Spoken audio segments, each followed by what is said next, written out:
many, many years ago, we were doing a training in Milwaukee for public school people. Mhm. And there were a couple, I think it was mostly school social workers. But anyway, after the training, a couple of them went, "This is not going to fly in Milwaukee public schools.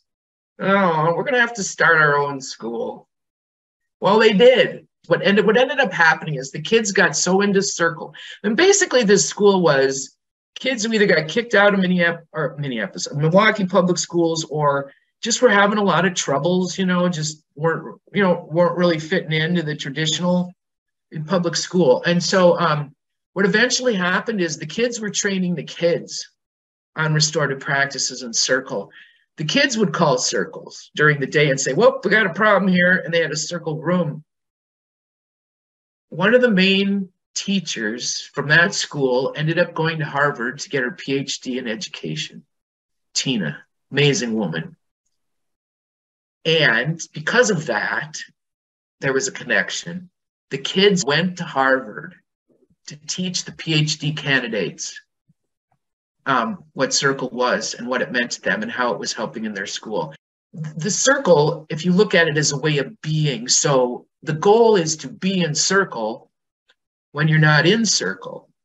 So you're not always sitting in circle, you're not always using a talking piece, but you're very aware of the values and that way of being, and you just operate like that. And so to me, that's kind of the goal in a school, or that's where the most success lies, when people realize, oh, this is more of a way of being. This is not a program. Well, I can think of another school. I mean, I've got 20 some years of stories, but this is a pretty amazing story. It was a K-8 Mhm. that had over 750 suspensions one year, and they wanted some help. Mhm. And so Chuck was still alive. So this is an old story. So Chuck and Oscar and I went, and this was the first time we were doing a training with Minneapolis. So we didn't know what to expect. And when we got there, there was 120 teachers. And we thought, well, we can't have 120 people in circles. So we obviously needed to break into 3 groups. And so we each had a group. The teachers were able to have some classroom time, but they were in circle most of the time. They were offered that school year, what do you need? You want them to mentor you. You want them to come and do circle, and you observe it. Basically whatever help they need, we were able to give them that year as follow through and follow up after that training. They had less than 75 suspensions that year. To me, that's a phenomenal statistic. They went from over 750 down to under 100 in one Yeah. year. And there's a lot of reasons for that. But the main reason, I think, is because of the way of being they came into. The 8th grade boys were begging. They started a group, the Boys Who Do Good. And you could just feel it kind of, I don't know, percolating everywhere in this school. And we had several staff that were very, hesitant, or this is not, no. And who eventually ended up coming on board. And it was very beautiful. It was a math teacher that wasn't really into it. And he decided he'd try.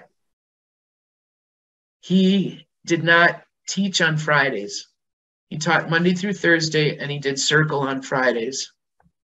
And his relationships got so deep, and behavior just went to nothing, that the kids' test scores went up, and they were doing amazing work in math. So, I mean, there's a lot of examples like that. And I suppose it's scary. You're a math teacher, and your kids are sliding, and there's a test coming up that they need to pass. And you think, oh, I'm not going to teach on Friday. I'm going to sit in circle. That's a really hard decision to make. But over the years, I can tell you the teachers that have decided to sort of, quote, give up some time and actually sit with their kids end up teaching so much more. I don't know, maybe it's because of the respect the kids have for them, or it's just a happier, joyous classroom, but when you get to know each other, and maybe you haven't even talked about your values yet in circle, You just got to get to know each other. You don't leave that space until you have trust, right? You know, you sort of move at the speed of trust, and the more trust you have, you know, you can move on. And so I don't think there's anything wrong with sitting and playing with your kids for a week or two before you start teaching.